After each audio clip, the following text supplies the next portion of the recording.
రిషికొండపై ఏపీలో పొలిటికల్ రెసరెసలు పతాక స్థాయికి చేరుకున్నాయి. రిషికొండపై నిర్మాణాల్ని తప్పుబడుతూ టీడీపీ నేతలు చేస్తోన్న వ్యాఖ్యలకు అదే స్థాయిలో కౌంటర్ ఇస్తున్నారు వైసీపీ నాయకులు. ఆ మాటల యుద్ధాన్ని మీరు చూడండి. ఏదైతే హిస్టారికల్ ఇంపార్టెన్స్ ఉన్న కొండని, ఆ పచ్చటి గ్రీనరీగా ఉన్న కొండని విధ్వంసం చేసి దీన్ని బోడిగుండు చేయడం కానీ, లేకపోతే లాభాల్లో నడుస్తున్న టూరిజం దాన్ని ధ్వంసం చేసి ఇక్కడ ఆయన క్యాంప్ ఆఫీసర్ని చెప్పి కట్టుకోవడం కానీ, కానీ దాన్ని క్యాంప్ ఆఫీసర్ని ధైర్యంగా చెప్పి కట్టే ధైర్యం కూడా చాలా పోయారు. ముందు టూరిజం అన్నారు, లేకపోతే దీనికి రకరకాల పేర్లు చెప్పారు. దీన్ని 5 స్టార్ హోటల్ అన్నారు, కొంతకాలం లేదు ముఖ్యమంత్రి క్యాంప్ ఆఫీస్ అన్నారు. చివరికి వెబ్సైట్లో పెట్టి మళ్ళీ దాన్ని కూడా కొట్టిదే ఇది కరెక్ట్ కాదు, ఇది చివరికి టూరిజం అని చెప్పి కూడా చెప్పడం జరిగింది. దాని ఎస్టిమేట్లు కూడా చాలా గోప్యంగా ఉంచారు. ఫేజ్ 1 అన్నారు, ఫేజ్ 2 అన్నారు, ల్యాండ్స్కేపింగ్ ఎంత పెట్టారు, డిస్మాంట్లింగ్ ఎంత చేశారు, ఇవన్నీ కూడా ప్రతిదీ వివాదాస్పదమైంది. చివరికి ఏ స్థాయికి దిగజారంటే దీని ఇనాగరేషన్ కూడా అత్యంత రహస్యంగా గోప్యంగా.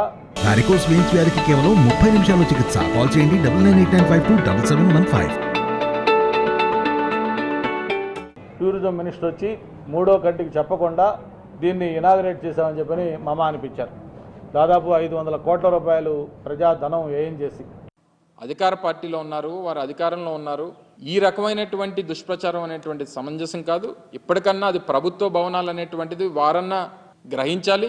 ప్రజలకు ఎలాగా తెలుసు, అదేదో జగన్మోహన్ రెడ్డి గారు సొంత ఇల్లు కట్టుకున్నట్టుగా దాన్ని చిత్రీకరించేటువంటి ప్రయత్నం మొదటి నుంచి రిషికొండని ఆక్రమించుకున్న దాన్ని బయటపెట్టేటువంటి కార్యక్రమం చేస్తాం. అందులో 13 ఎకరాల్లో అయితే ఏకంగా నిర్మాణాలు చేస్తారు గవర్నమెంట్ ల్యాండ్స్లో. సో వాటిని చూపిస్తే ఇంకా బాగుండేది, ఎందుకంటే స్థానిక శాసనసభ్యులు వారికి కూడా ఈ ప్రాంతానికి ప్రాతినిధ్యం వహిస్తున్నారు కాబట్టి దాన్ని ఎదురుగా ఉన్నటువంటి గీతం కాలేజీని కూడా చూపించుంటుంటే బాగుండేది.